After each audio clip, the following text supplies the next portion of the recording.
નમસ્કાર મિત્રો, આજના લેક્ચરમાં આપ સૌનું સ્વાગત છે. આજનો આપણો ટોપિક છે વૈદિક સભ્યતા. વૈદિક સભ્યતા એ હજારો વર્ષ જૂનો ઇતિહાસ છે. આ ઇતિહાસમાં ઘણા બધા રહસ્યો છુપાયેલા છે. વૈદિક સભ્યતામાં સમાજની રચના, એમનું અર્થતંત્ર, એમની સામાજિક સ્થિતિ, આર્થિક સ્થિતિ, ધાર્મિક સ્થિતિ વગેરે સ્થિતિઓની આપણે ચર્ચા કરીએ તો પૂર્વે 1500થી લઈ અને 600 સુધીના સમયગાળાને વૈદિક સભ્યતા તરીકે ઓળખવામાં આવે છે. આ સભ્યતા દરમિયાન ઇતિહાસના ક્ષેત્રે સમાજમાં ઘણા બધા બદલાવો થયા, ઘણા બધા એમના રહસ્યો છે. જોઈએ આપણે વૈદિક સભ્યતા. વૈદિક સભ્યતા વૈદિક સભ્યતા ઋગ્વેદથી આરંભીને મહાજનપદો સુધીની યાત્રા. વૈદિક કાળના બે ભાગ પાડવામાં આવે છે. એક પૂર્વ વૈદિક કાળ, બે ઉત્તર વૈદિક કાળ. પૂર્વ વૈદિક કાળનો સમયગાળો છે ઈસવીસન પૂર્વે 1500થી લઈ અને 1000 વર્ષ સુધીનો, જ્યારે ઉત્તર વૈદિક કાળનો સમયગાળો છે 1000 ઈસવીસન પૂર્વે 1000થી 600 સુધીના સમયગાળાને ઉત્તર વૈદિક કાળ તરીકે ઓળખવામાં આવે છે. વૈદિક કાળથી ઉત્તર વૈદિક કાળ સુધીમાં ઇતિહાસમાં માત્ર ને માત્ર સમયકાળ 500 વર્ષનો છે. પરંતુ આ 500 વર્ષ દરમિયાન એટલા બધા ફેરફારો થાય છે કે આપણને એવું જણાય કે આ કદાચ હજારો લાખો વર્ષ જૂનો ફેરફાર હશે. પરંતુ નહીં મિત્રો, માત્ર ને માત્ર સમયકાળ 500 વર્ષનો છે વૈદિકથી ઉત્તર વૈદિક કાળનો. એટલી બધી સમાજ વ્યવસ્થા ઉત્તર વૈદિક કાળમાં જટિલ બની જાય છે કે 500 વર્ષના સમયકાળમાં આ બનવું ખૂબ જ કઠિન છે. જ્યારે આપણે વૈદિક સભ્યતાની વાત કરતા હોઈએ ત્યારે આર્યોના મૂળ નિવાસ સ્થાનની વાત ચોક્કસપણે આપણે કરવી જોઈએ. આર્યો મૂળ ક્યાંના હતા? ઇતિહાસકારોમાં અલગ અલગ મતાંતરો ઘણા બધા છે. મેક્સ મુલરે અલગ કીધું છે. દાખલા તરીકે મેક્સ મુલર એટલે કે સર્વાનું મત પ્રમાણે આર્યો મૂળ ક્યાંના હતા? તો મેક્સ મુલરના મતે આર્યો મધ્ય એશિયામાંથી ભારતમાં જે અહીંયા છે ત્યાં સ્થળાંતરિત થયા હશે, આવું મેક્સ મુલરનું માનવું છે. શા માટે?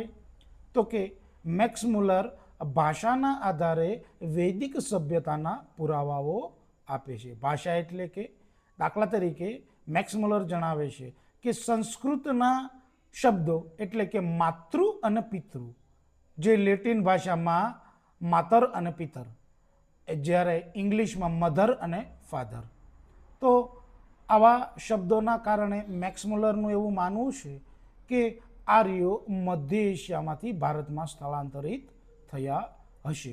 આ સર્વાનુમત છે, સૌથી જગપ્રસિદ્ધ મેક્સ મુલરનો મત છે.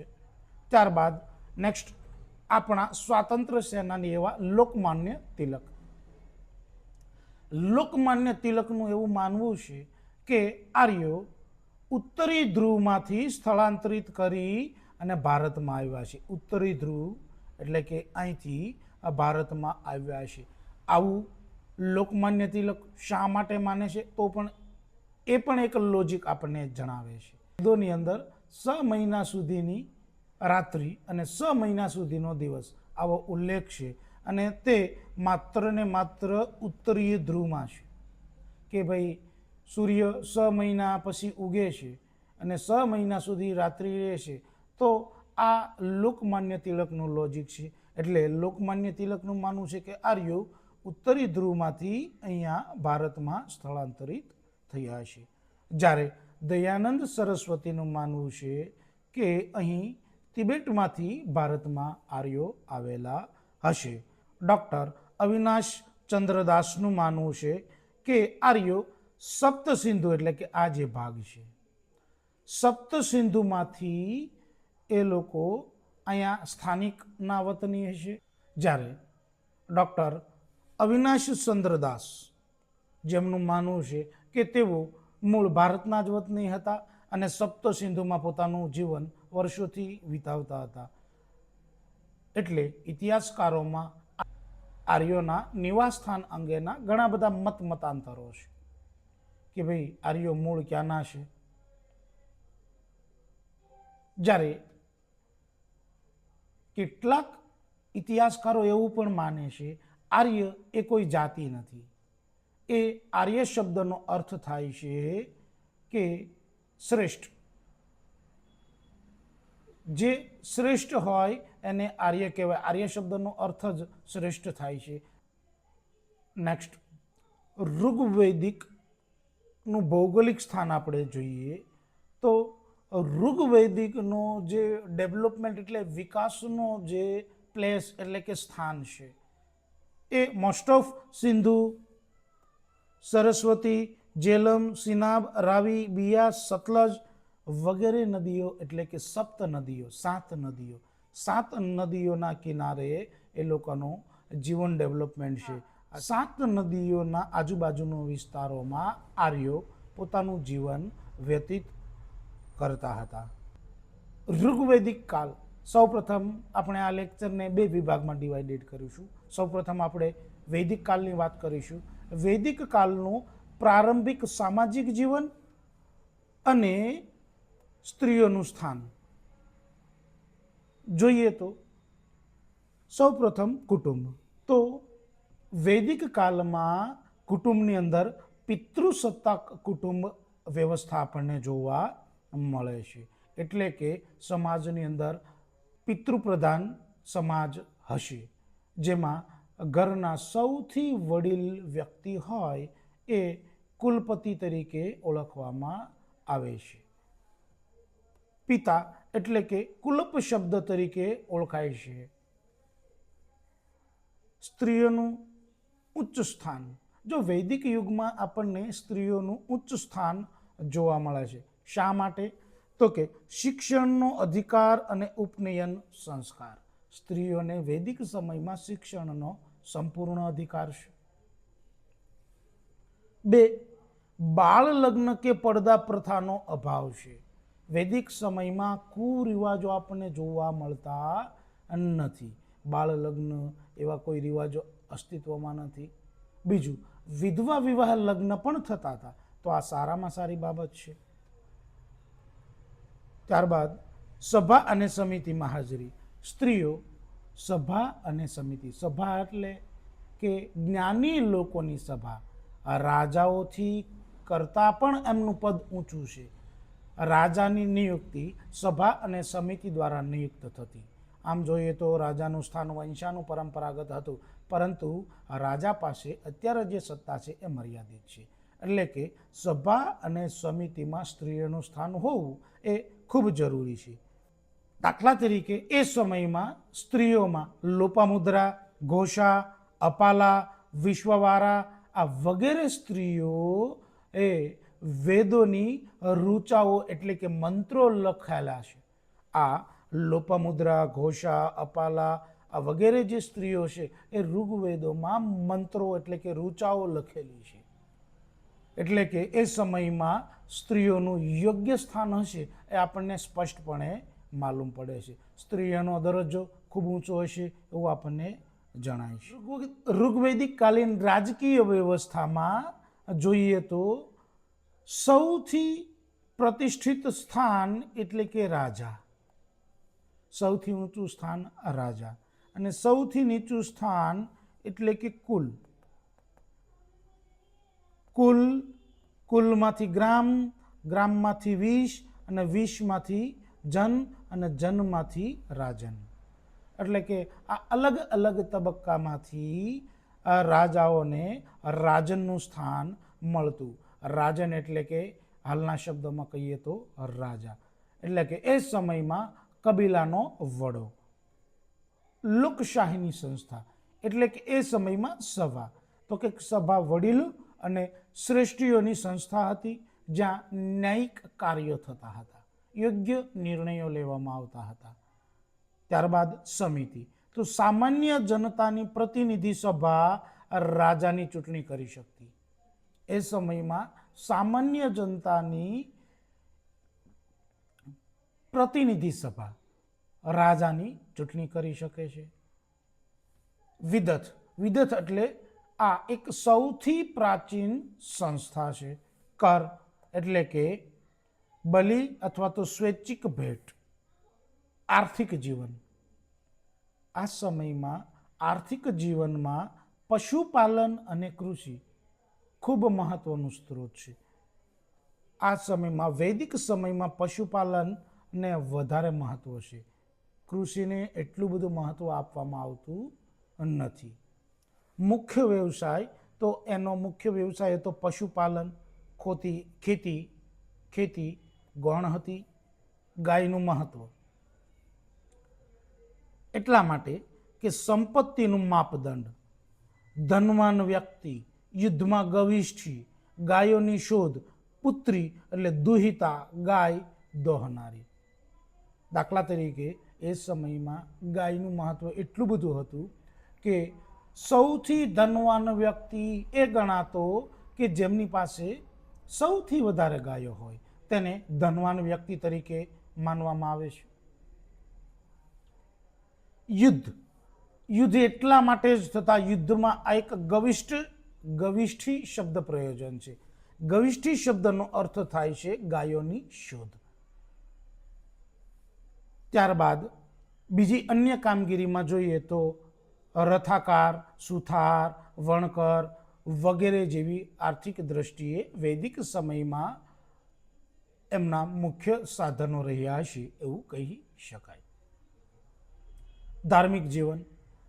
તો ધાર્મિક જીવનની વાત કરીએ તો ખૂબ જ અલગ અહીંયા આપણને અલગ અલગ જાણવા મળે છે. શા માટે? તો કે મૂર્તિ પૂજા કે મંદિરો નથી. વૈદિક યુગમાં મૂર્તિ પૂજા કે મંદિરો નથી. યજ્ઞ અને પ્રાર્થના માત્ર ને માત્ર સ્તુતિઓ દ્વારા કરવામાં આવતી હતી. યજ્ઞ અને પ્રાર્થના માત્ર સ્તુતિઓ દ્વારા કરવામાં આવતી હતી. એ સમયમાં સરળ કર્મકાંડો હતા, જટિલ કર્મકાંડો નથી. એટલે વૈદિક યુગમાં કર્મકાંડની બાબતમાં જોઈએ તો સરળ છે. એમના મુખ્ય દેવો જોઈએ તો સૌથી મહાન દેવ તો ઇન્દ્રને માનવામાં આવે છે. ઋગ્વેદની અંદર ઇન્દ્રના 250 જેટલા સૂક્તો એટલે કે મંત્રો આપેલા છે, જે સૌથી વધારે છે. જ્યારે બીજા દેવ અગ્નિના 200 જેટલા સૂક્તો આપેલા છે. બીજું સ્થાન અગ્નિનું છે, જ્યારે ત્રીજું સ્થાન વરુણનું છે. એટલે કે વૈદિક યુગમાં દેવો તરીકે ઇન્દ્ર, અગ્નિ અને વરુણ આ 3 દેવો છે એ ધર્મની દ્રષ્ટિએ મુખ્ય છે, એટલે કે મેઇન છે. હવે લોખંડની શોધ થાય છે. ગંગા યમુના નદીની આસપાસના વિસ્તારોમાં આર્યો સ્થળાંતર કરે છે. લોખંડના વિપુલ પ્રમાણની શોધ થાય છે. એટલે કે આ યુગ માત્ર ખૂબ જ ઝડપી, એટલે કે માત્ર ને માત્ર હવે ઉત્તર વૈદિક કાળનો સમયગાળો માત્ર 500 વર્ષનો છે. એ 500 વર્ષ દરમિયાન આ યુગ લાખો વર્ષથી લાંબો બદલાતો આવ્યો હોય એવું આપણને જણાય છે. લાખો વર્ષ શા માટે કહું છું કે સમયકાળ તો માત્ર 500 વર્ષનો છે. શા માટે લાખ કહું છું?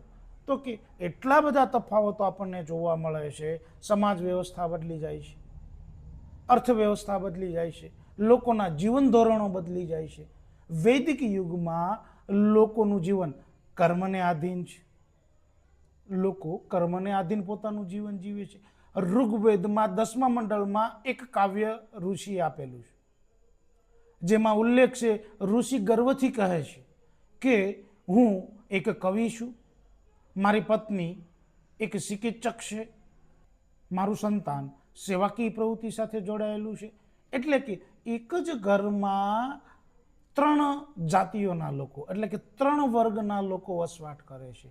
એટલે કે સ્પષ્ટ સાબિત થાય છે કે વૈદિક યુગમાં લોકો કર્મને આધીન પોતાની જાતિ કે કાસ્ટ નક્કી કરતા હતા, જ્યારે 500 વર્ષનો જે તફાવત છે એ તફાવતમાં જન્મને આધારિત પોતાની વર્ણ વ્યવસ્થા નક્કી થાય છે. તો આ એક ખૂબ મોટો વળાંક છે. જોઈએ, લોખંડની શોધ સપ્તસિંધુથી લઈ ગંગા યમુના વિસ્તારોમાં એ સ્થળાંતરિત કરે છે, કારણ કે ત્યાં લોખંડની શોધ થાય છે. અને આ જ લોખંડની શોધથી એ મજબૂત હથિયારો બનાવે છે, જંગલો કાપે છે અને ખેતીનો વિકાસ એટલે કે ડેવલપમેન્ટ કરવાની શરૂઆત કરે છે. એટલે કે સ્થળાંતર. આર્યો ગંગા યમુના દોઆબ એટલે કે આર્યવ્રતમાંથી સ્થાયી થયા, એટલે કે ત્યાંથી આ સપ્તસિંધુ વાળા રસ્તેથી આ ગંગા યમુના વાળા રસ્તે એમણે સ્થળાંતરિત કર્યું. શા માટે સ્થળાંતરિત કર્યું?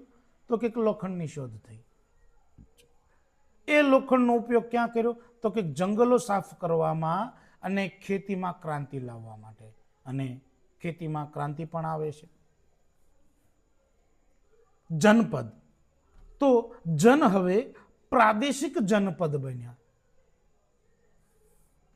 સ્વાભાવિક છે કે ઉત્તર વૈદિક કાલીનમાં રાજકીય દ્રષ્ટિએ ઘણા બધા પરિવર્તનો આવ્યા છે.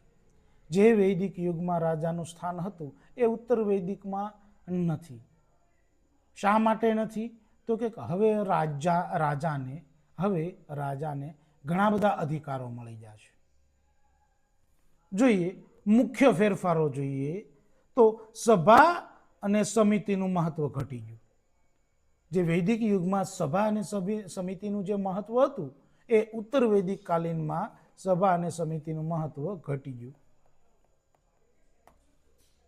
રાજા પૃથ્વી પર ઈશ્વરના પ્રતિનિધિ એટલે કે દેવીય સિદ્ધાંત એટલે કે સર્વસત્તાધીશ રાજા બની ગયો. રાજાનું સ્થાન વંશાનું પરંપરાગત થયું ઉત્તર વૈદિક કાળમાં, જ્યારે વૈદિક કાળમાં રાજાનું સ્થાન સભા અને સમિતિ દ્વારા નક્કી કરવામાં આવતું હતું. એટલે કે રાજા કરતાં પણ ઉપરની કોટીનું સ્થાન સભા અને સમિતિનું હતું. એમના મુખ્ય સલાહકાર હતા. જ્યારે ઉત્તર વૈદિક કાળમાં રાજાનું સ્થાન વંશાનું પરંપરાગત થઈ ગયું. એમના મુખ્ય અધિકારી જોઈએ તો પુરોહિત, સેનાની, સંગ્રહિત્રી, આવા મુખ્ય 12 અધિકારીઓ હતા. રાજા પોતાની સિદ્ધિ વધારવા માટે એ અશ્વમેઘ યજ્ઞ કે રાજસૂય યજ્ઞ કરતા. એટલે કે આ યજ્ઞ મારફતે એક ઘોડાને ખુલ્લો મૂકવામાં આવે. ઘોડો જ્યાં સુધી ફરે છે, જે વિસ્તારમાંથી પસાર થાય છે, એ વિસ્તાર હવે રાજાના અંડરમાં આવશે. એટલે કે એ રાજાનો મનાઈ જાય છે. આ એક શક્તિ પ્રદર્શન છે.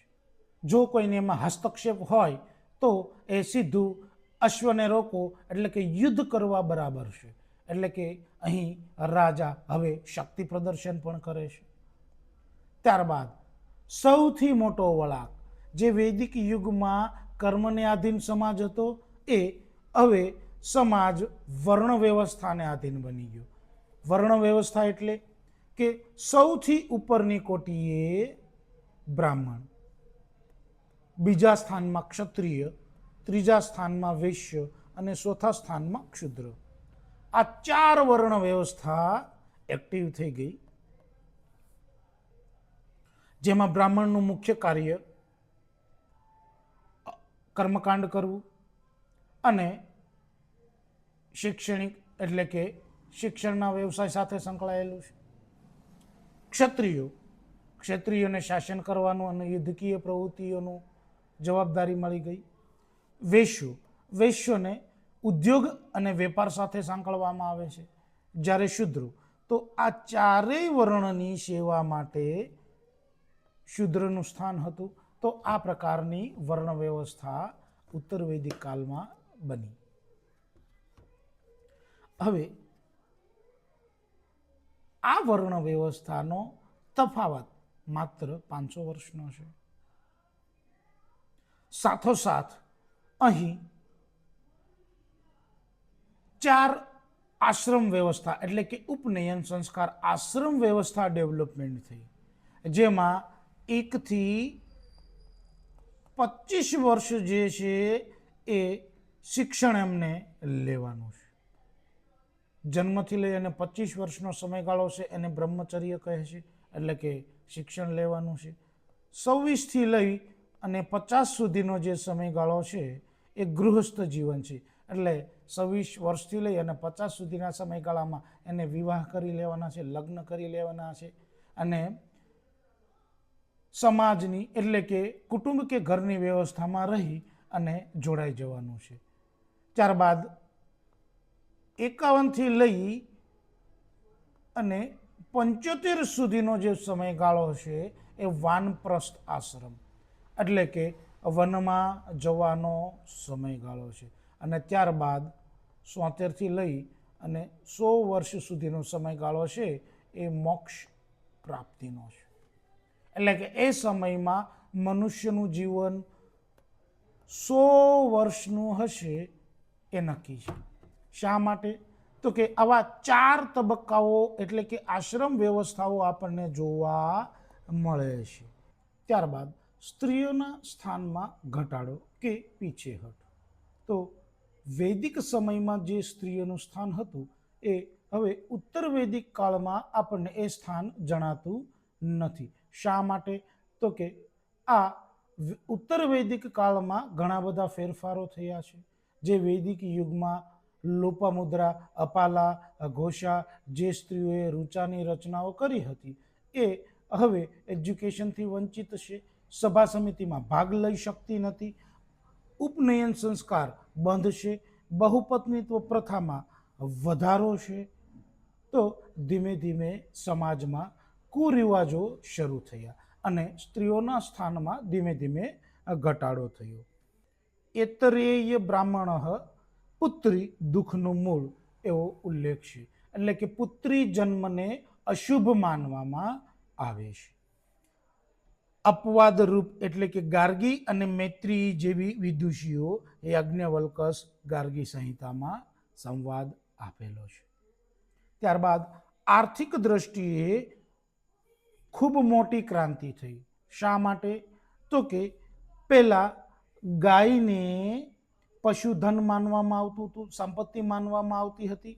એની બદલે હવે કૃષિના કારણે હવે ખેતી કે જમીનને સંપત્તિ માનવામાં આવે છે. અહીં લોખંડની શોધ થતાં લોખંડના ઓજારો બન્યા, જંગલો કપાણા અને ખેતીનો વિકાસ થયો. એટલે હવે સંપત્તિ તરીકે જમીન અથવા તો ખેતીને માનવામાં આવે છે. મુખ્ય વ્યવસાય લોખંડના ભારે હળનો ઉપયોગ થયો. એક કરતાં પણ વધારે બળદોનો ઉપયોગ થવા લાગ્યો. પાકમાં ઘઉં, ચોખા, જવ વગેરે એમના ખોરાકના મુખ્ય સાધનો હતા. અમુક લોકો સાથોસાથ માંસાહારી પણ હતા, એવા પણ આપણને ઉલ્લેખો જોવા મળે છે. ત્યારબાદ વ્યાપારની દ્રષ્ટિએ જોઈએ તો શ્રેણીઓનો ઉદય થયો, એટલે કે ચલણમાં નિષ્ક, શતમાન અને કૃણલ આવા સિક્કાઓનો ધીમે ધીમે ચલણમાં વિકાસ થયો. એટલે કે ધીમે ધીમે ઉત્તર વૈદિક કાલીન વ્યવસ્થામાં ભરખમ સુધારાઓ આપણને જોવા મળે છે. ત્યારબાદ ધર્મની દ્રષ્ટિએ જોઈએ તો ઉત્તર વૈદિક કાળમાં ઇન્દ્ર, અગ્નિ અને વરુણનું સ્થાન ઘટી જે પ્રજાપતિ બ્રહ્મા, પાલનહાર વિષ્ણુ, રુદ્ર એટલે કે સંહારના દેવો એટલે કે બ્રહ્મા, વિષ્ણુ અને મહેશ નવો ઉદય થયો. વૈદિક યુગમાં મૂર્તિ પૂજા નથી, મંદિરો નથી. જ્યારે ઉત્તર વૈદિક કાળમાં આ હવે મૂર્તિ પૂજાની શરૂઆત થઈ, મંદિરો ડેવલપમેન્ટ થવા લાગ્યા. એટલે કે ધીમે ધીમે આખી ધર્મની દ્રષ્ટિએ ઘણો બધો તફાવત જોવા મળે છે. જેમાં યજ્ઞો અત્યંત ખર્ચાળ અને જટિલ બન્યા. બ્રાહ્મણો અને પુરોહિતનું વર્ચસ્વ સમાજમાં વધવા લાગ્યું. તો આમ ધીમે ધીમે ઉત્તર વૈદિકની ધાર્મિક વ્યવસ્થાઓમાં ઘણા બધા ફેરફારો થયા છે. ત્યારબાદ વૈદિક સાહિત્યનો વારસો, એટલે કે આ બધી જ માહિતી આપણને 4 વેદો દ્વારા મળે છે. જે પહેલો છે ઋગ્વેદ. આ ચાર વેદોની રચના દેવો દ્વારા બોલાયેલા છે. શ્રુતિ અને સ્મૃતિ. શ્રુતિ એટલે જે સાંભળેલું હોય, સ્મૃતિ એટલે જે આપણે યાદ રાખેલું હોય. તો જે આ ચાર વેદો છે, ઋગ્વેદ, સોમવેદ, યજુર્વેદ અને અથર્વવેદ, આ ચારેય વેદો શ્રુતિના છે. જ્યારે બ્રાહ્મણ ગ્રંથો, આરણ્યકો, ઉપનિષદો, આ બધા જ ગ્રંથો સ્મૃતિના છે. ઋગ્વેદમાં શ્લોકો, ઋચાઓ, મંડળોનો ઉલ્લેખ આપવામાં આવેલો છે. યજુર્વેદમાં યજ્ઞ કે કર્મકાંડની વિધિઓ આપવામાં આવેલી છે. જ્યારે સામવેદને તો સંગીતની ગંગોત્રી કીધી છે. એટલે કે આ શ્લોકોને યોગ્ય તાલબદ્ધ રીતે ગાવા માટે આ વેદની રચના થઈ હશે એવું માનવામાં આવે છે. અને જ્યારે અથર્વવેદ, તો આ વેદ આ બધા કરતાં અલગ છે. જેમાં જાદુટોણા, ચિકિત્સા અથવા તો વ્યવહારુ જીવન લાઈફનો ગ્રંથ હશે અથવા તો વેદ હશે એવું સ્પષ્ટપણે જણાય આવે છે. આ ચારે ચાર વેદોને સમજવા માટે આ બીજા સ્મૃતિ ગ્રંથોની રચના થઈ, જેમાં બ્રાહ્મણ ગ્રંથો, આરણ્યકો, ઉપનિષદો વગેરેનો સમાવેશ થાય છે. ત્યારબાદ આ બંને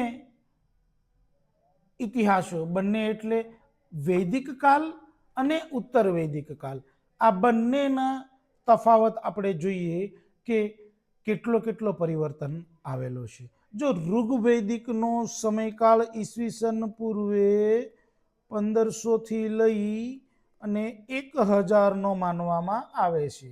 જ્યારે ઉત્તર વૈદિક કાળનો સમયગાળો ઈસવીસન પૂર્વે 1000 લઈ અને 500 સુધીનો માનવામાં આવે છે. એટલે કે 500 વર્ષનો તફાવત છે.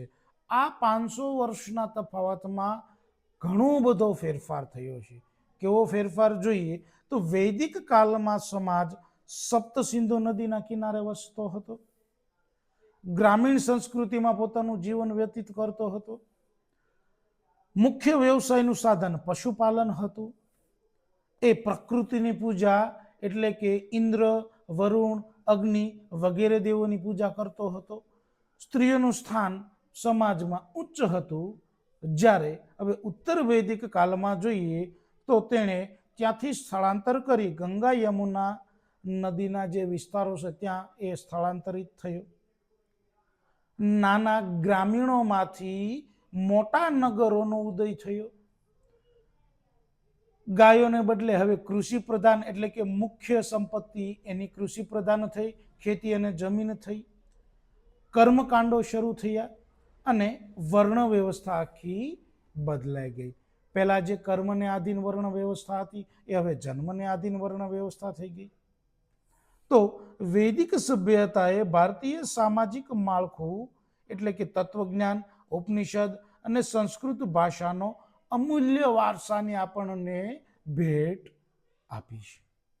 લક્ષ્યાંક એજ્યુકેશનલ ચેનલમાં આવવા બદલ આપ સૌનો ખૂબ ખૂબ આભાર. ધન્યવાદ. થેન્ક યુ મિત્રો.